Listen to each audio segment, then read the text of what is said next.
Say hey everyone, welcome into another edition of Say Hey Plays. My name is Jose Bouquett. Spin Doc will be with us here shortly. His Wi-Fi is just on the fritz there, and hopefully he'll be back here shortly. But we'll press on right now to say hey to everyone in the chat. As always, we appreciate you guys for joining us. A good little card here for baseball. The Red Sox playing well against the Tampa Bay Rays. So shout out to them. But it's going to be a good day. I capped that game thinking that it was going to be on this card as well. And nope, nothing yet. Obviously, it's not on the card. So I thought that was very funny by me. But we appreciate all you guys. As always, I need to refresh this as well to make sure that I'm on actual live because I might want to live bet the Red Sox. Who knows? But we'll get right into it as always. Thanks everyone for watching. Record and recap of yesterday. It was kind of a middling day. I mean, obviously the main storyline of the day for me was betting the Oakland A's double up there with Paul Blackburn and just getting killed by a 3-run home run in the top of the fifth there, or sorry, it was the bottom of the fifth.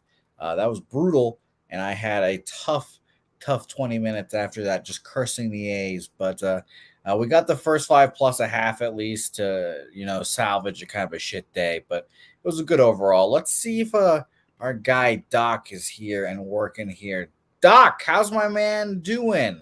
I don't know if you can hear me. So far, you're just a black screen. Oh, and there's your smiling face. Doc, how's it going? Hey, that's better.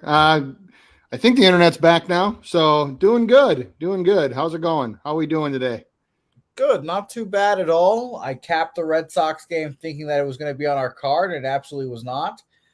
So shout out to me, but it's going to be a good game here nonetheless. Excited to talk ball with you, Doc, and excited that your internet is working as well.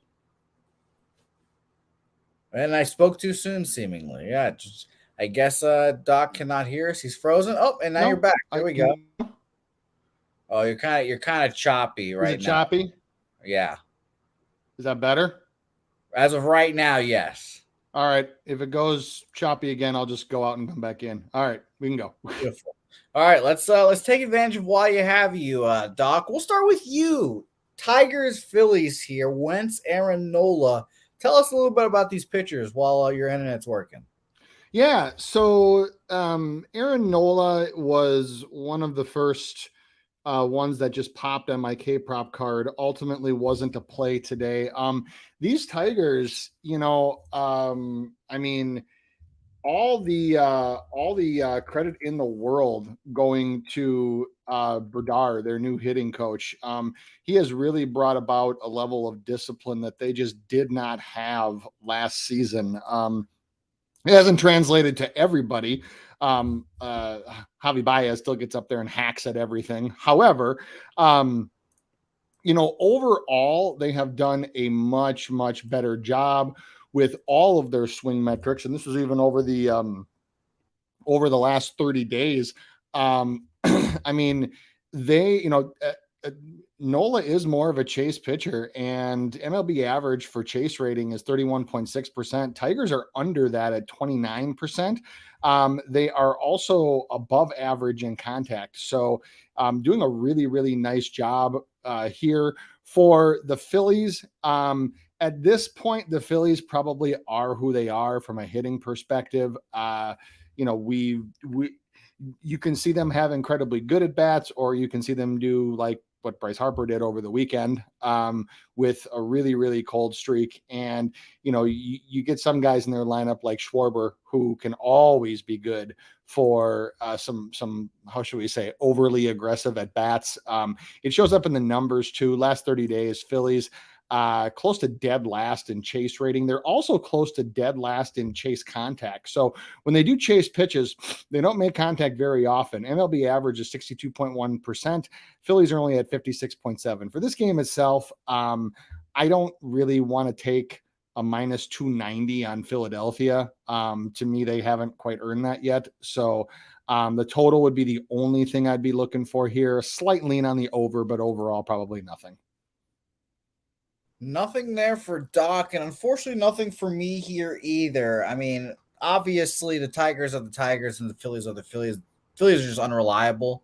in general to bet on, and I don't trust them at all. And by the way, again, shout out to Craig Wood. I push the button, and I subscribe to the Action Pro, whatever the fuck now. So I now can see the market as well now. It's very interesting as well. It's fun. We're gonna bet against a 99% spot today, and we'll see how that goes. 2-1 yesterday, I believe. Those went. So shout out to Craig there for dropping me those.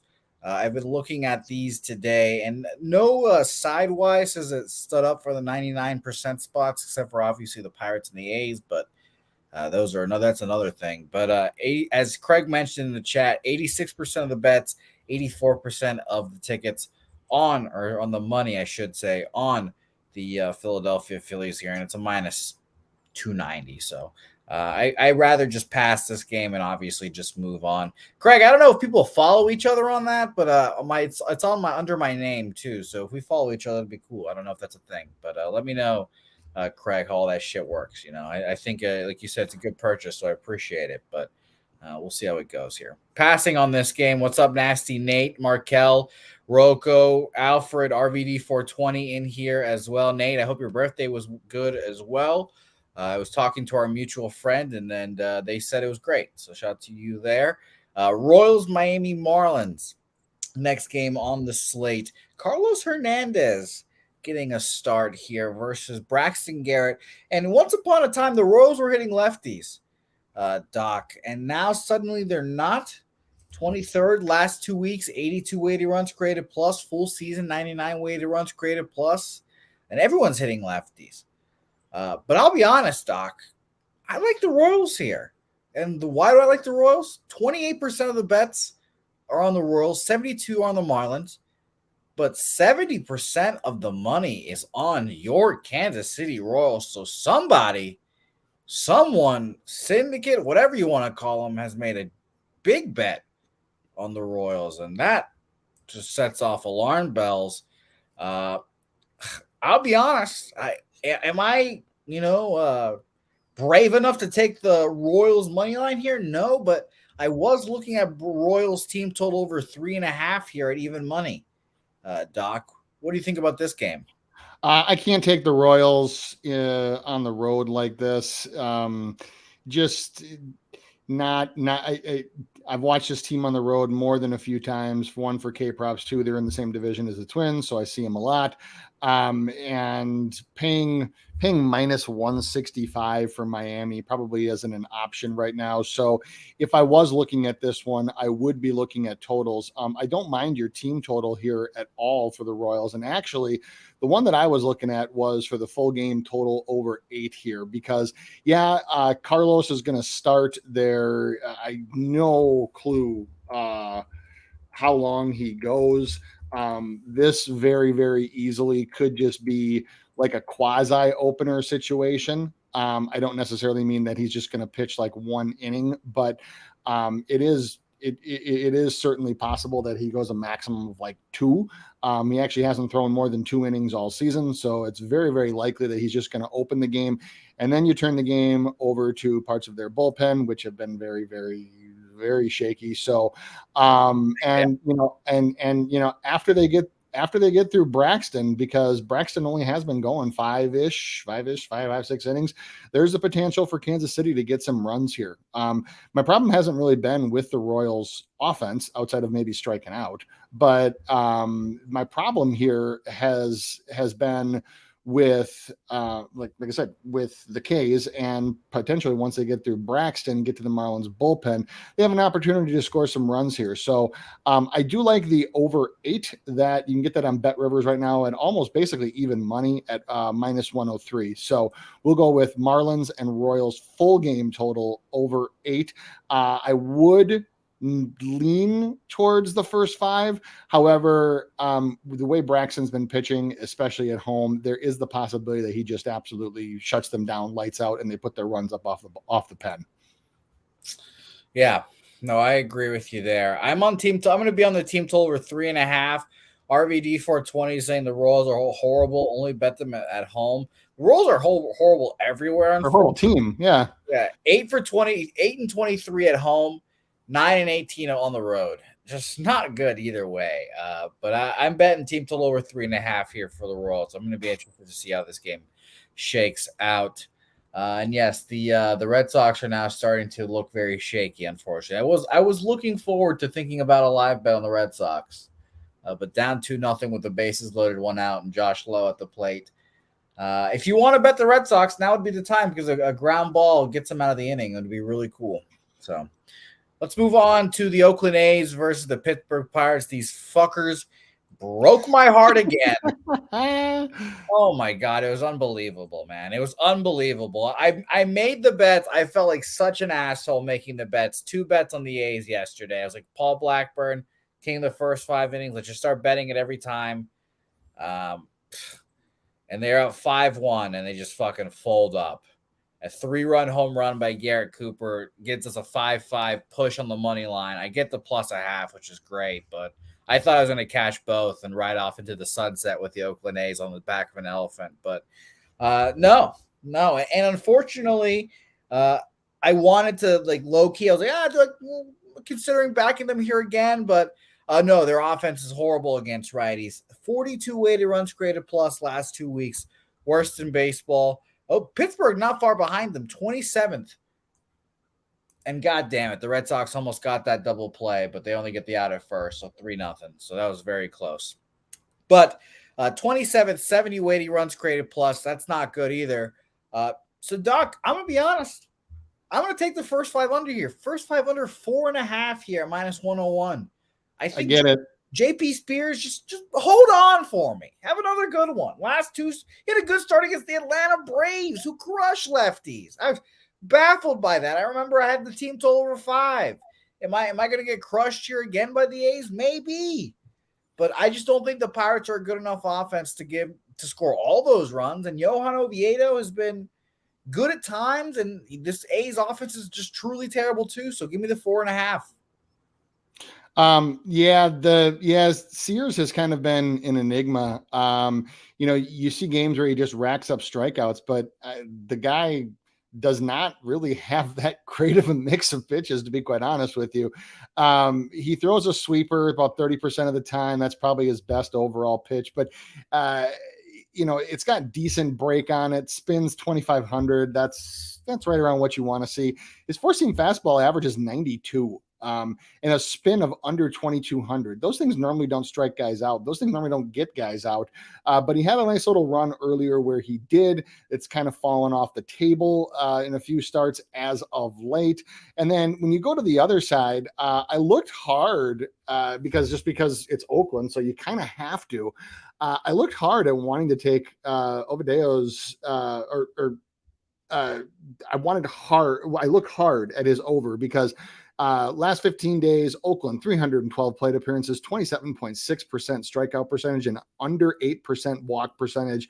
The reason why I couldn't take this one is because projected lineup at the time, and I believe that's confirmed too, is predominantly right-handed, and he only strikes out righties 15.2% of the time. So I just couldn't get there, even though it is Oakland.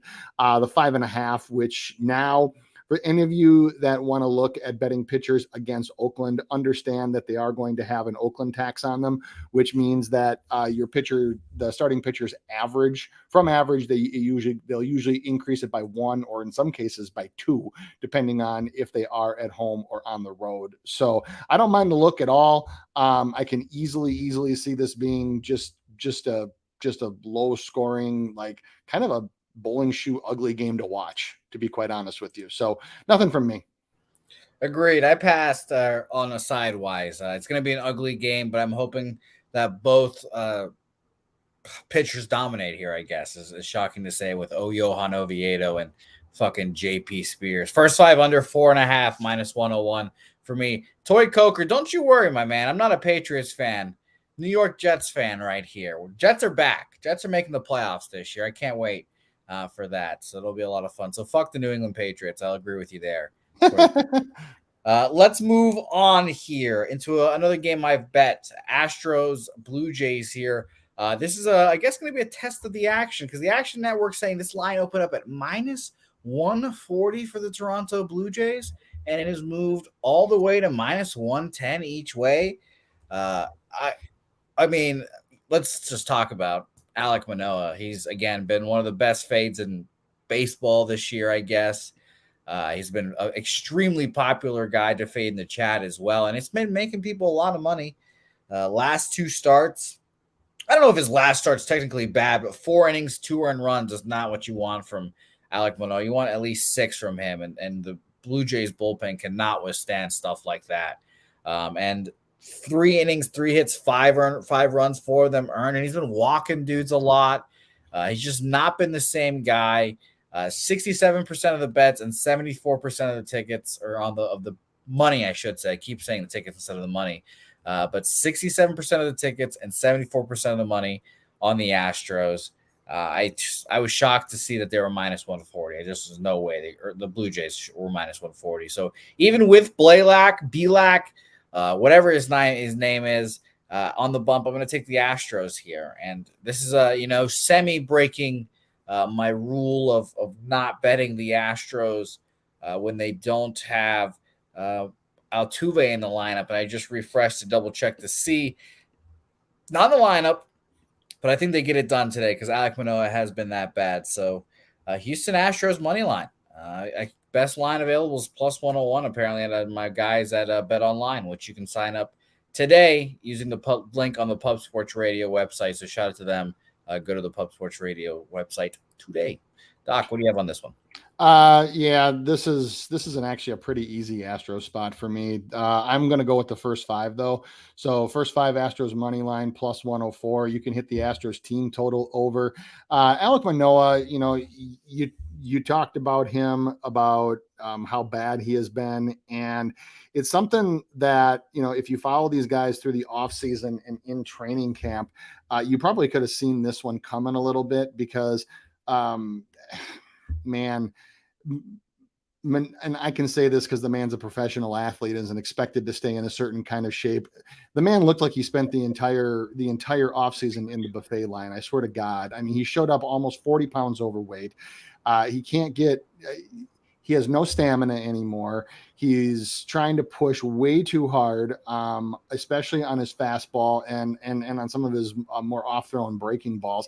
And he's just not hitting his spots. I know, Jose, you talked about his outing last time. And yeah, I mean, I watched that whole thing. And he's just trying way, way too hard to overthrow pitches and trying to almost like gain all of his form back in one fell swoop, and it just doesn't work that way. So his velo has been down earlier this season, but really the big thing here is the location of his pitches, just not really hitting anything, to be quite honest with you. His first strike percentage this year is 55.3%. That is the lowest mark of his career. It's just gross. I talk about how you want to see pitchers or you want to see teams as hitters that are under 60 is best, under 61 to 62 is preferred. And then for pitchers, you want to see them 60 or above, but 50, because that's what the MLB average is. But 55.3% is just disgusting. So yeah, I don't necessarily believe in Belak, but I think it's certainly a better opportunity or a better option here than Manoah going to face this Astros team, who now is essentially almost fully healthy. So I also don't put too much stock. Manoah does have a 27.3% K percentage over this team against this team for his career. That's a different Manoah. That's the Manoah you saw for the last few years, not the one that you have this year. Hasn't regained his form back at all. Give me Astros all the way here. Beautiful. I'm on them as well. Astros full game money line plus 101. JPZ Astros road record 17-10 this year. That is 1, 2, 3, 4, 5, fifth best there. I don't know why. I don't know why Action was listing the Blue Jays above them. They're 18-17 on the road, but I guess third best record on the road there for the Astros. So shout out to the Blue Jays. Fading you today. It'll be a fun game to watch, I think. But obviously, as we always say, or as I always say, I won't be watching this game because of the blackouts. Let's move on here. And Doc, I'm very excited to hear your take on Andrew Abbott. I did not know who this individual was. And when I see an Andrew Abbott, I'm like, oh, that's just like another creative player, like bullshit player. We've gotten like Carl Kaufman is my go-to guy for that. But he just seemed like just a jamoke. And then I look at him and I was like, oh, he's a lefty. That's interesting. And I go to his first couple of starts in Double-A, 14 strikeouts. I was like, okay. I was like, all right. So I immediately was interested, and he's just dominated. 3 starts in Double-A to start off his year. And like I mentioned, it was like 11 strikeouts. Then he had his 14 strikeout appearance, then another 10 strikeouts. I was like, oh my God. And then they were like, all right, you know what? Let's just move him to Triple-A immediately. And then his last few starts, 7 innings, 6 hits, 2 run runs off 2 home runs, 8 strikeouts, no walks, 6 1/3, 2 hits, 1 earned run off a home run, 9 Ks, 3 walks, 5 innings, 3 hits, no earned runs, 8 Ks, 4 walks. If this isn't a strikeout prop for you strikeout prop people, I don't know who is, because this guy, I'm sure the books are setting him low because this is his debut, et cetera, et cetera. But there's a lot of upside with Andrew Abbott. I don't bet strikeout props or player props in general, really. I only do it on occasion. And, I don't do well with them, obviously, either. That's why I don't do them. But I wanted to be involved in this game. So I just went ahead, just took Cincinnati first 5 money line. It's a little juiced at -130, but I believe in the Reds here. Teheran has pitched shockingly well, just shockingly well in his first 2 appearances so far in the majors this year. But I'm not going to trust it. I'll make him prove it to me again, even though the Reds' offense is putrid, et cetera, et cetera. We're facing one of the worst offenses against lefties here as well. So 2 runs. Can I just get 2 runs off of this dude? And I think we'll be fine. But we'll see how it fares. Doc, what do you think about Andrew Abbott? Yeah, so it's not that. So what I'm about to say, it's not that I don't like the kid. I want to make that sure. You hate him. You hate him. That's what you hate him. You want him to get back to the minors. Yeah. It's not that I don't like this guy, but here are my issues with trying to back him this early in the game. So number one is he's not a power pitcher. He's a finesse lefty. His fastball usually only gets up in the 91 to 93 range. And this year it's been a lot better, but last year he did have a problem. Even though he threw his fastball almost 63% of the time, he had a problem with throwing early strikes. Now, that doesn't appear to be a problem this year because he was absolutely dominating, which is why he got promoted and why he's getting promoted up tonight. But he's a guy right now that also doesn't really have a 4th pitch. And so when I look for early strikeout props, I look for 3 things. Number one is do the books set them at the quote unquote standard line? For those that don't know, the standard line for strikeout props is 4.5. What books assume for pitchers that aren't like McClanahan or Strider, DeGrom, the high strikeout guys, Dylan Cease, those guys, is that they're probably going to go. So they work under a baseline of 5 innings pitch, because that's what starters normally go. 1K per inning, 4.5, juice it however you want it. There's your 4.5 standard line. What they do from there is they make adjustments based on the pitcher, the situation, so on and so forth. We don't get Abbott at a standard line tonight. We get him at a 5.5. The reason why we get him at a 5.5 is because of his opponent. He's at home, and he also has the Brewers, who, like the Royals, who, like the Athletics, like the Mariners, and like the Twins, often have their strikeout prop tax. So we get him at a 5.5. The other thing that I'm not sure of is how many pitches he's going to throw. First major league start. You have to think that even if there is a pitch count in mind, if there is trouble right off the bat, they might look to the pen. So that's why I can't take Abbott here. When I look to take pitchers in their first starts or that early in the game, I look to see if they're a power pitcher, meaning they can get their fastball in the 95, 96 range. Reason why that's important is because you never know what a guy is going to do with his breaking ball stuff when he first comes up from the minors. Even if he's been throwing it with the most precision accuracy in Double-A or Triple-A, Those are not the hitters he will face tonight. It doesn't matter that the Brewers strike out a metric shit ton. What does matter is that any hitter in their lineup is far better than any hitter he saw king 5,000 guys in Double-A. So when you don't have an overpowering fastball that you can just rear back, because look, speed kills, velo kills, velo is velo. And it doesn't matter how much control a guy has. If you can just rear back and just chuck it 97, there's a chance that you can strike a major league hitter out just by doing that. Abbott doesn't have that. So if he's got command of his breaking balls, he could rack up strikeouts very, very quickly. The only problem is we don't know how he's going to react. So I see Abbott eventually as being like anywhere from a third to a fifth starter. This is not a guy I think that has the stuff to lead a rotation just because he doesn't have that overpowering stuff. He also doesn't have a fourth pitch. So he has a slider, a changeup, and a four seam. And if his four seam and his changeup from a speed perspective are not working appropriately, that leaves you very, very, very limited into what you can throw. So that's why with so many questions, what I am going to do though, is I am going to watch Abbott with some enthusiasm here, but not put any money on it.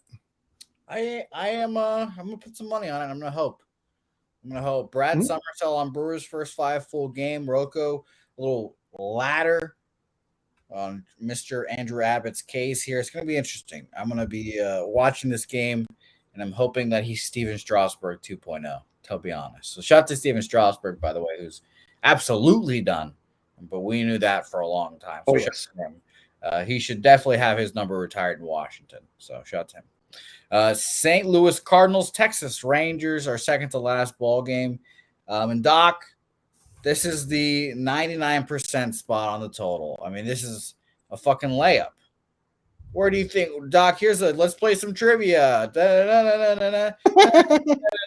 Doc, which side has 99% of the money? The over or the under? Oh, well, it's the over, of course. Yeah.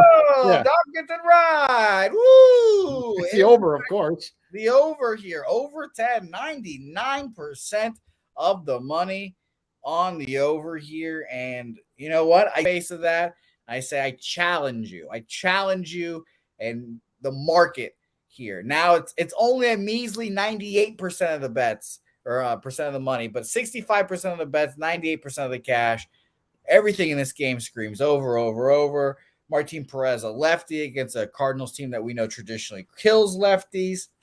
Adam Wainwright, we all perceive as a washed-up old man against one of the best offenses in baseball right now. An offense so good that is almost caught up to the Rays' numbers against righties. That's how good they are. Second full season, first and last 2 weeks, 143 weighted runs created plus. But I scoff at ye. Under 10, full game, my play here, Doc, minus 110. Can't say I blame you for it. I'm not on the total at all in this one because yes, both of these pitchers, I guess, can get touched up, but really, they haven't really been striking guys out. But I mean, it's not like they've been horrible. So I think that you can even look at a first 5 under as well. Just that total is just so damn high, and it's not in like Coors Field or back in that little box in Dunedin that the Blue Jays used to play in temporarily. It's just such a high total right now. And it's especially high total here too on a travel day. Man, I don't know about that one. So I might have to go with you on the under here. And I will admit, sidewise, I like the Cardinals here. I will admit that too. I see my guy BJ and Rocco both like the Cardinals a lot, or both like the Rangers a lot, I should say. And maybe me being on the opposite side of them is a good thing for sure. Yeah. Well, and I see some of the comments about the Rangers offense. You're absolutely right. Their swing metrics are off the charts right now. They are top 5 in total contact. They're top 10 in inside the zone contact, and they are number 3 in contact outside of the zone. So they're making all kinds of contact, putting all kinds of balls in play. They have almost a sub 10% swinging strike rate, which is very rare. The MLB average is 11.2%, and they also rank near the top 4 or 5, I believe, in CSW. Actually, no, I'm sorry. They're tied for first in CSW, 3-way tie. And so 24.9% called strike plus whiff rate. So they are putting the ball in play at a very, very, very heavy pace here. So I understand the looks towards Texas in this one and how their offense is kind of steamrolling right now. But to that end is I don't know what road Cardinals offense we will see tonight. So that's why expecting 11 plus runs. I don't know. I don't know if I can't get there. Yeah. I'm hoping it doesn't. I'll be honest there. And by the way, shout out to Troy, Troy said we were on the same page on a lot of bets. So that's good. Shout out to you, Troy, my man. Hopefully we cash. He's right about that large movement. This line opened up minus 110 each way. Now, obviously minus 140 to your Texas Rangers here. Like I said, I lean Kansas City or St. Louis, I should say. That's why I'm glad I'm passing. But I'm on the under 10 here, minus 110. And also Craig Wood mentioning as well that this total was 9.5. Did go up to 10. No, nothing's from there. Just stuck at that 10. So I'm hoping that we can stay under there. And it's going to be a fun game to watch. All right, last game on the card. A pretty easy pass for me, to be honest. Kansas City, or I don't know why I've got Kansas City on my mind. Chicago Cubs versus the Padres here. Kyle Hendricks on the road, concerning, versus Blake Snell, who admittedly is pitching well. Last 2 starts, Miami and Washington, both are minnows, but both minnows hit lefties pretty well. And he dominated them both. 6 innings, 3 hits, no 1 runs at Miami. Team lost that because the Padres refused to score. That was the game Josh Hader blew in the 9th inning. And the Washington Nationals, 5 innings, 4 hits, 1 run there. It's tough. I mean, typically Kyle Hendricks is a fade every time he gets on the road. But this Padres offense has just shown, again, nothing to be desired, nothing that makes me want to back them. Manny Machado comes back today, I believe. I don't know if today is his first game back. I didn't check their lineups because I refused to bet on this squad. But their lineup today is, by the way, 3-1 now, Red Sox. Justin Turner, Yabo onto the Green Monster. Let's go. I definitely, again, consider live betting the Red Sox, but it's fine. It's fine. Let's focus. Rougned Odor, Tatis, Soto, Machado, Cronenworth, Gary Sanchez, Matt Carpenter, Ha-Seong Kim, Trent Grisham. Minus 175, I think is excessive. I honestly lean over in this game, but I'm passing. Blake Snell. Blake Snell. Craig Wood said it best, my nemesis, or the Blake Snell experience, as I've nicknamed him, because whether you're fading him or whether you're betting on him or whether you've got action on both sides, it doesn't make a difference. He will always make you sweat the F out of it. It doesn't make a difference where you bet it, when you bet it, or what odds you bet it at. You will always sweat with Blake Snell on the mound. That said, you are correct that he has been pitching much better. A big reason why is that rather than throwing his breaking ball so much, he's actually started throwing his fastball even more, and he's cranking up the velo. So velo was up by almost a full mile an hour the last time he took the mound, and was up in the start before that as well. His velo is actually up on pretty much everything. But last start, he threw his four seam 64% of the time. The time before that, I think he threw it like 63 or 60, probably close to 64 again. And he's only thrown at 57.2 for the year. So you add that in, and it makes hitters because his pitch mix early in the season, and trust me, I've been on this guy and against this guy multiple times, so I watch damn near every pitch he's throwing this year, is that his pitch mix was so predictable. Even though he throws 4 pitches reasonably well when he's on, Blake Snell was becoming so predictable to the point that, like, I was calling them from like watching it in my office on my computer. And if I can do that, then you best believe that major league hitters can pick up on that one. And so since he's gone more to his fastball, it makes those breaking pitches, it makes them more deceptive. And he's doing a nice job. He's doing a much better job, I should say, of mixing it in. That said, you never know what Blake Snell that you are going to get. So the only thing that I would look at for this one, just from a pure standpoint of you talked about Hendricks. I don't need to talk about him as a pitcher. He's very subpar, has pretty much average everything. The only thing that I would look at in this game is Padres team total, and I haven't even decided on that one yet. Padres team total over, that is. Yeah, this is an easy stay off for me too. Market movement and money wise, 58% of the bets on the Padres, but 75% of the money on the Chicago Cubs. Line has moved towards the Padres here, kind of spitting in the face of that money, kind of. Minus 165 opener, now minus 170. Kind of funny. And on the total, by the way, this is a very interesting total. Maybe like I think Vitalis said it. He said as 90% of the money on the over. That means Blake Snell's throwing a no-hitter. 80% of the tickets are on the over, and 93% of the money on the over here as well. So maybe we'll get a good game here. But yeah, it's a kind of suspiciously low total here as well. So I pass on this game. I'd be very interested in seeing how this game shakes out. Shout out to picks from Dave. Could Blake Snell pass the poor man's Jose? Any costumes idea? Halloween costume idea? Good question. You know, I obviously do look like a tall, lanky lefty. So, well, and looking at even when you dig deeper into Hendricks' history against the Padres, he has had some success against some of their confirmed starters. So like Carpenter, he's had some decent success against. But then you look at guys like Machado's hitting 357, Soto's hitting 400, and Odor's 333. So I mean, it's very polarized. And it's very top and bottom heavy. And some of those last guys I mentioned too, that is in limited plate appearances. So for me, this is something, like I said, I haven't decided yet. I'm either going to take the Padres team total over, or I'm probably just going to pass on this one. Shout out to Sharpie, because I'm on his show later in the week. He texted me today and said, what do you have? We were talking about like, what do you have on Blake Snell? And like, same shit I always have on the guy, is that it doesn't make a difference which side you take. You're going to be sweating.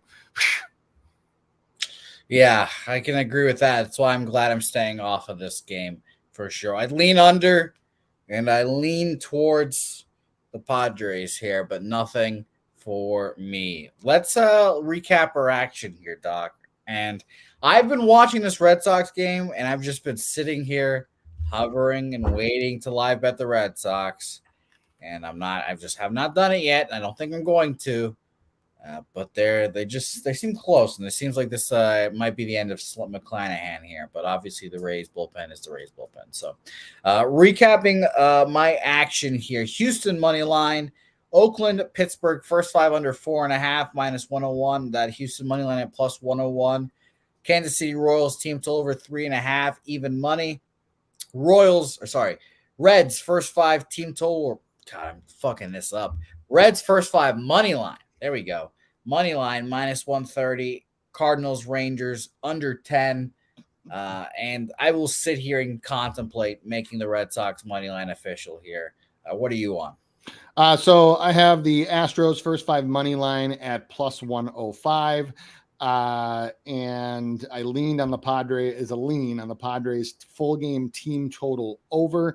I told people, actually, it's not an official play, but if anybody is thinking that you can jump on and get that first start value for Abbott against the Brewers, that's kind of gone because of how he's lined with the 5.5. That would need to be 4.5 at no greater than minus 125, minus 130 juice for me to play it for somebody like him.